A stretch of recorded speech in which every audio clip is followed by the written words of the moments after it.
스바냐서 5번째 시간입니다. 오늘 말씀은 스바냐서 결론입니다. 스바냐 1장 1절부터 3절 말씀을 합독하고 스바냐서 결론을 맺도록 하겠습니다. 그러면 스바냐 1장 1절부터 3절 말씀을 한 목소리로 합독하도록 하겠습니다.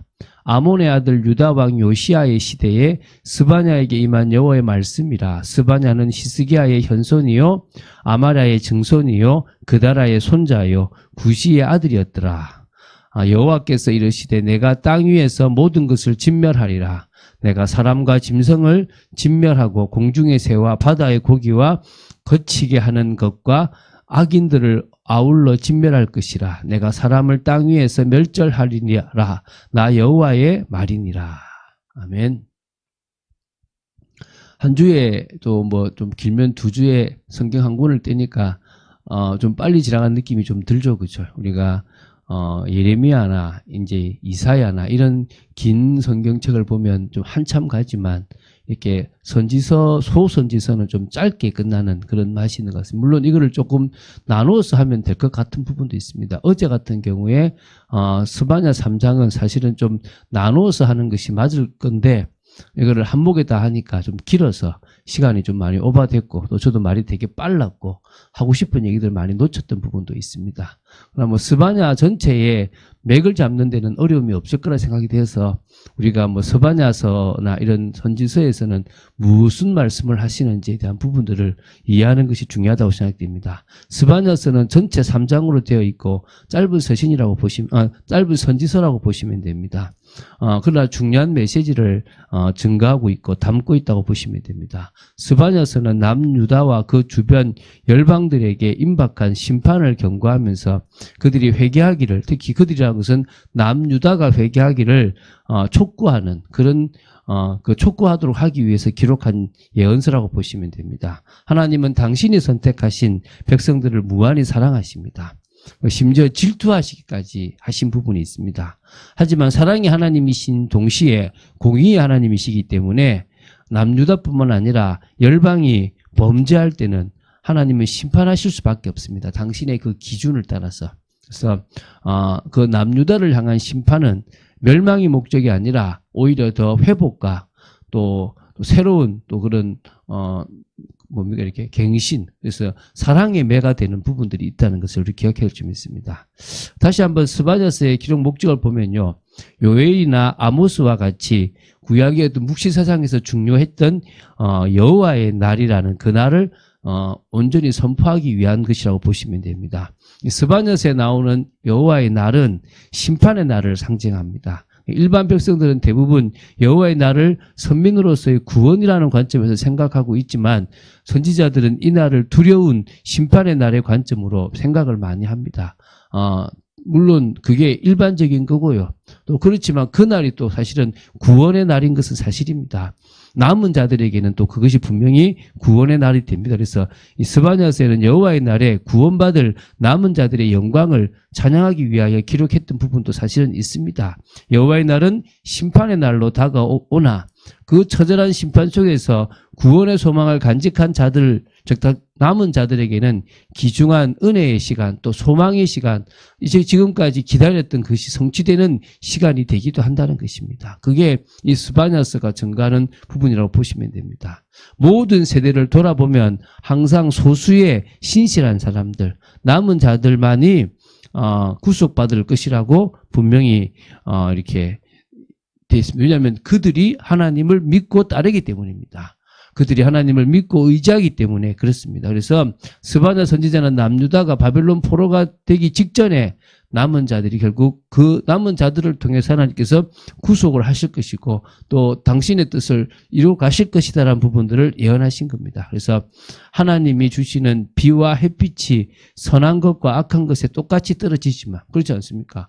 악한 자에게도 하나님 주신 이 자연의 모든 것들이 떨어지고 선한 자에게 똑같이 떨어집니다. 그러나 하나님의 눈은 언제나 진실한 믿음을 가진 사람들에게 향하고 있습니다. 그래서 남유다가 그 심판을 받게 되었지만 그들 중 남은 자들은 언젠가 돌아올 것이라는 부분입니다. 그래서 스바냐서가 증가하는 메시지 중에서 스바냐 3장 17절 말씀은 되게 중요합니다.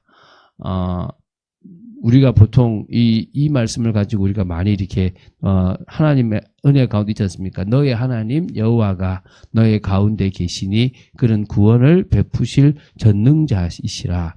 그가 너로 말미암아 기쁨을 이기지 못하시며 너를 잠잠히 사랑하시며 너로 말미암아 즐거이 부르며 기뻐하시리라. 오늘 우리가 이 말씀을 기억해야 될 건데 아마 70년 포로 생활 중에서 계속 이 말씀을 되뇌이고 묵상하는 사람들이 있었지 않았나 생각합니다. 왜? 하나님의 사랑을 아는 자들이니까. 하나님의 은혜를 아는 자들이니까. 그들이 결국은 또 하나님의 은혜 가운데서 귀한 일들을 또 인도받을 거라고 생각됩니다. 자, 스바냐스가 주는 교훈의 메시지를 역사적인 관점과 교리적 관점과 또 기독교로 관점을 가지고 좀 봤으면 좋겠습니다. 첫 번째 우리가 역사적 이 교훈을 보면요.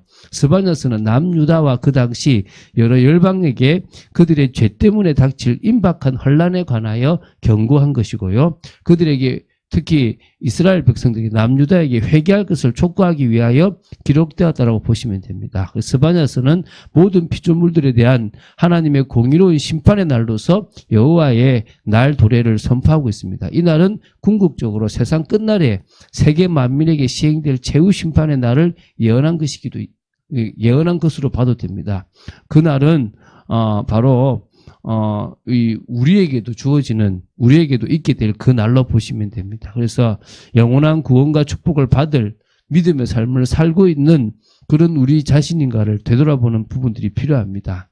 그리고 남유다 전 지역에 걸쳐 사회적으로, 경제적으로, 종교적으로 부패함이 퍼져 있었던 그런 때라고 보시면 됩니다. 그래서 왕족 출신의 스바냐가 안일하게 그 사태를 방관하고 있는 것이 아니라 일어나서 먼저 왕국 주변의 사람들을 이렇게 그 부패와 종교 지도자들의 그런 범죄함에서부터 이렇게 벗어날 수 있도록 비판하고 또 회개를 촉구하고 그것이 일반 백성에게까지 그것을 증거했던 그런 인물이라고 보시면 됩니다. 지금도 마찬가지겠죠. 교회가 교회다워질 수 있도록 우리가 믿음의 사람으로 설 수 있도록 늘 믿음의 인도를 받아야 될 줄로 믿습니다. 그런 축복을 사실적으로 받아 누려야 될 줄로 믿습니다. 두 번째는 교리적인 교훈입니다. 스바냐서는 하나님은 자기의 거룩하심을 나타내시기를 원하고요. 따라서 하나님께서 이 세상을 심판하시는 것은 정당하다. 공의로우시니까요. 그것을 증거하고 있습니다. 심판받아 마땅한 것이 이 세상이라는 것입니다. 심판의 목적은 사실은 악으로 가득 찬 이 세상을 바꾸고 정화시키는 그런 부분입니다. 그리고 당신의 백성에게는 자비와 긍휼과 사랑을 베푸신다는 사실을 또 우리는 보게 됩니다. 그래서 우리가 우리에게 하나님의 은혜와 긍휼, 자비를 베푸시지 않았다면 우리는 살아갈 수 없는 존재임을 기억해야 할 줄 믿습니다. 스바냐서는 패역한 이스라엘 백성에 대한 심판 예언을 준엄하게 선포하면서도 동시에 하나님께서는 한번 택한 백성을 결코 영원히 버리지 아니하시며 징계 중에서도 회복시키실 것이라는 사실을 우리는 확신할 수가 있습니다. 그래서 시험과 고난 속에 있다면 오늘 더더욱 위로의 메시지를 받고 주님을 바라보는 우리가 되어야 될 줄로 믿습니다. 세 번째입니다. 그리고 좀 기독론적 어떤 교훈인데요. 스바냐에서는 그리스도는 이스라엘 안에 거하시는 의로우신 주님이지만 결국은 열국을 향하여 증가하시는 그런 증인이 되시기도 하고요. 이스라엘의 왕과 주로서 분명히 나타납니다. 우리는 그분을 우리의 주, 우리의 하나님으로 사실적으로 믿고 있지 않습니까? 우리는 예수 그리스도께서 이 땅에 오셔서 심판하시고 회복할 그때를 기다리며 우리는 우리의 왕 되신 주님이 우리 삶에, 부활하신 주님이 우리 삶의 주인이 되어주시고 역사해 주시기를 간절히 바랍니다. 에베소 교회가 한 주간 동안 우리가 나누었던 그 말씀처럼 정말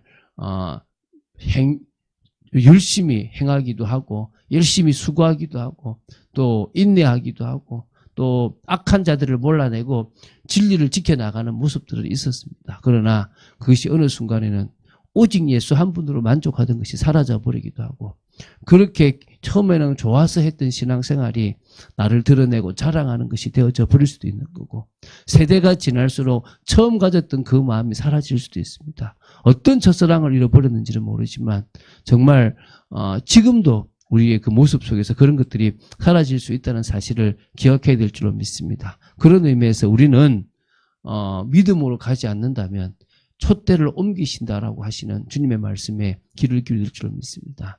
지금까지 세계사를 쭉 되돌아보면, 교회사를 쭉 되돌아보면 하나님이 쓰시다가 또 임재하시다가 또 그들의 타락과 교만으로 또 다른 새로운 또 귀한 또 그런 팀들을 또 사용하시고 그것이 지금까지 왔습니다. 하나님은 너무나 많은 시대에 너무나 많은 사람들에게 역사하셨습니다. 안타까우신 부분이 있을 거라 생각됩니다.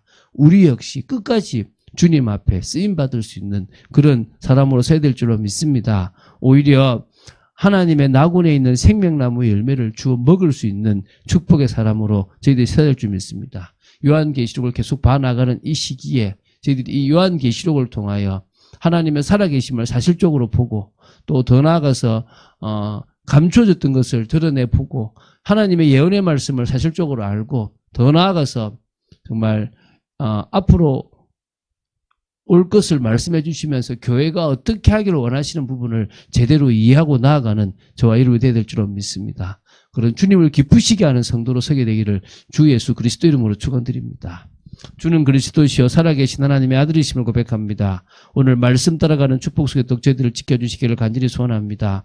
아버지 하나님, 예수 그리스도 한 분만으로 만족하는 저희들의 인생이 되어지기 원하고 저희들이 주님의 은혜가 좋아서 시작했던 신앙생활이 남한테 우리를 드러내는 신앙생활이 아니라 오히려 정말 더 주님과의 깊은 교제를 위한 축복된 것이 되어지게 하여 주시옵시고 또 더 나아가서 아버지 하나님 정말 우리가 세대를 지나든 시간이 지나든 변하지 않는 그런 주님과의 중심을 가지고 나아갈 수 있는 믿음의 사람으로 서도록 지켜주시옵소서. 오늘도 스바냐서를 마무리하며 더더욱 은혜 가운데 있기를 간절히 소원합니다. 주 예수 그리스도 이름으로 기도드립니다. 아멘.